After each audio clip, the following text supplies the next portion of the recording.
It was nearly 1 year ago that on Erev Pesach, Mira Markovich passed away. Who was Mira Markovich?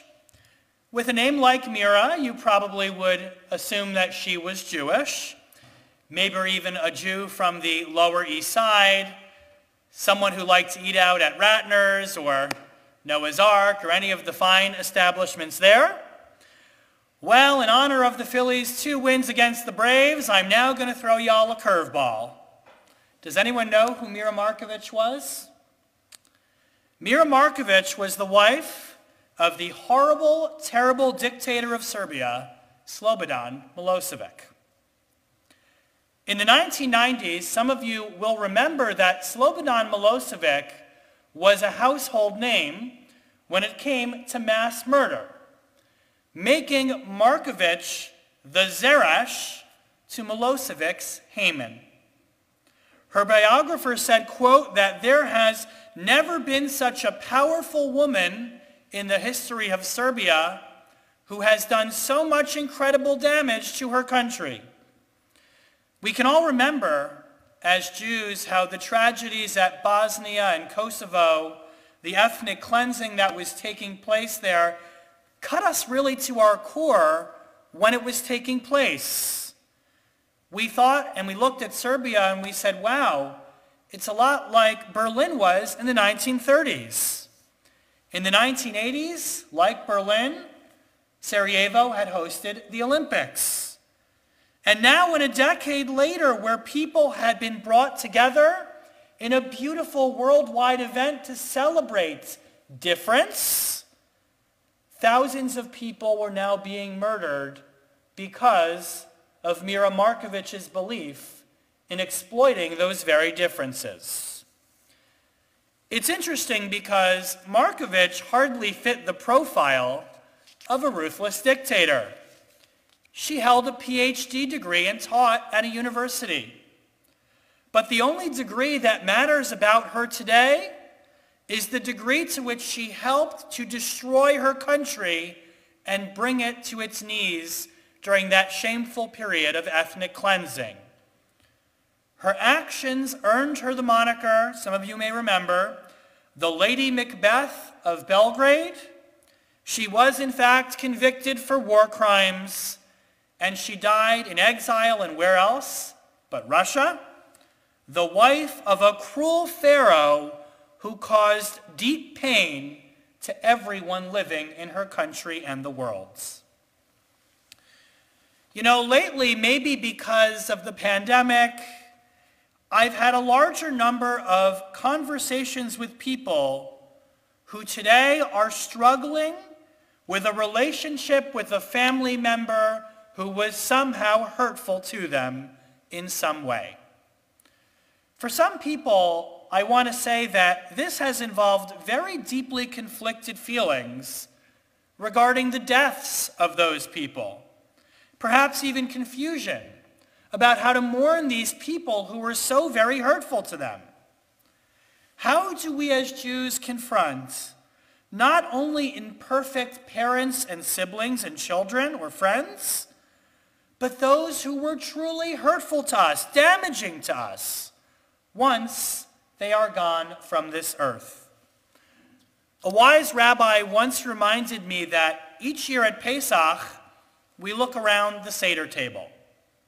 And when we do that, we have an opportunity to see who is there at the empty chairs, who is not there. For some, each Seder we feel this amazing sense of tragedy and loss as we look at the empty chair. But for others, although it may be hard to admit it, we look at that empty chair and we see a blessing. We may even see and feel a kind of release, let alone a cathartic experience by being able to move past the hurt that once existed in that place. Those of you who may have familiarized yourself with our new Machzor and our new Yizkor service in that Machzor, and I believe as well in our Siddur, have no doubt come across a very strange passage in the English that wasn't in the previous one. It is a Yizkor meditation for a parent who was hurtful to us. It goes as follows. Dear God, you know my heart. Indeed, you know me better than I know myself. My emotions are swirling as I say this prayer. The parent I remember was not kind to me. His or her death left a legacy of unhealed wounds, anger, dismay that a parent could hurt a child as I was hurt. I do not want to pretend to love or to grieve that which I do not feel, but I also want to do what is right as a Jew and as a child when I come to Yizkor. Now, admittedly, thankfully, most of us here this morning are not going to recite that particular passage. God willing, we have wonderful, positive, warm associations with our loved ones who we've come to remember this morning. But seeing this particular prayer reminds me that on Pesach, where we are explicitly commanded, Zecher l'tziat Mitzrayim, to remember the painful experience that we had in Egypt, that we must remember the pharaohs, the Mira Markoviches, even if we grieve but do not feel, we must still do what is right as a Jew. So what is it that's right as a Jew? Perhaps our very first instinct during Yizkor would be a way to try to find value even in people who lived very hurtful lives. However, I will be the first to admit that there is an absurdity and a dishonesty to this approach as well. There is such an absurd midrash that I came across in the Talmud this past week. It's taken from Masechet Psachim, and the Talmud states that at a future date, God will allow even the Egyptians and their cruel Pharaoh to bring him a korban, a sacrifice. Why?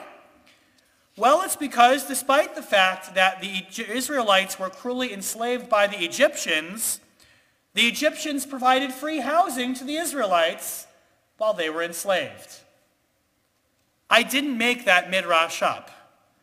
There is this idea, the sugarcoating in Judaism, for the sake of making things more peaceful, more shalom bayit.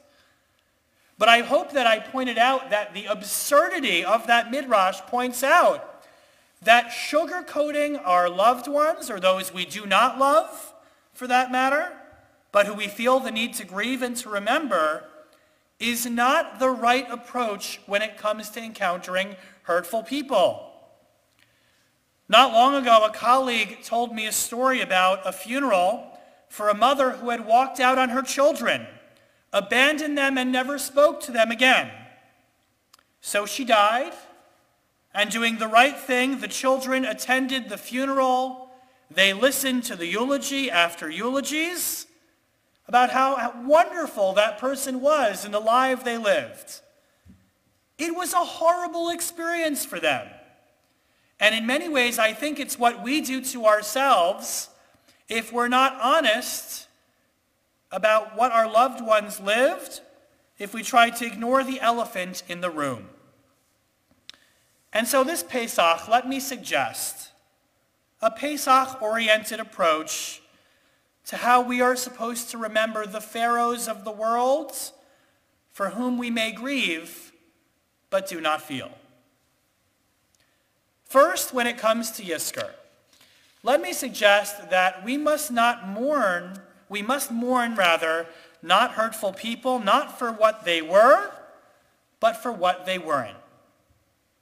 Let's look at the life of Mira Markovich. She could have been a teacher to children. Let's look at Pharaoh. He could have been an inspiring leader to his people. But as we see, hardened hearts led their countries to near ruin. So too during Yizkor, I think we must also do the same for people for whom we grieve but do not feel. We may say, if my father had only been more nurturing, might I have been a better person? If my sibling hadn't been so nasty to me, could my children have had a better friendship with their cousins? There is a great loss and a great pain that comes with that kind of reflection. But on Pesach, we cannot forget that this too is a holiday where we remember historical pain in Egypt. And this invites us, I think, on a personal level, when we come to Yizkor, to grieve as well as to appreciate. Second, as the Haggadah teaches, we may do what is right as a Jew when we acknowledge how without their presence, we are now b'nei chorin. We are free to live our lives as better people. Avadim hayinu ve'ata b'nei chorin. Without these hurtful people, we may be free. During the Pesach Seder, we recite a passage. It's called Shfoch Chamatcha. And we ask God to obliterate those who are evil and would do harm to us. To be hurtful and to live a life of cruelty to another human being, says Shfoch Chamatcha, is tantamount to living an ungodly life. Friends, a PhD and a position at a university don't make your life worth living if you were abusive to your children or to your country. And I'm not sure it makes it better either if you are responsible for countless amounts of suffering. During Yizkor, we're going to study their story. And we're going to be thankful to God that we are putting our PhDs to good use, because we have become wonderful role models, not because of these people, but perhaps in spite of them. Which is why, lastly, I want to suggest this morning that when we cannot feel but we want to do the right thing as Jews, we may lastly use this Yizkor time as a pathway to our own healing. The American writer Judith Vorst wrote a book. She called it Necessary Losses. And she writes that all of us have, quote, necessary losses that are universal, unavoidable, inexorable, that are necessary because we grow by losing, by leaving, by letting these people go. For the Israelites to successfully leave Egypt on Pesach, they had to do something that Pharaoh could not. They had to learn to let go. It is why the Midrash perhaps teaches us that only 20% of Jews left Egypt. Not everyone could let go.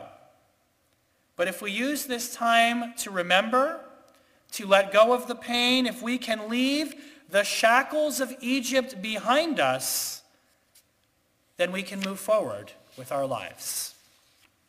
Many of us this morning are quite privileged. I consider myself to be among them.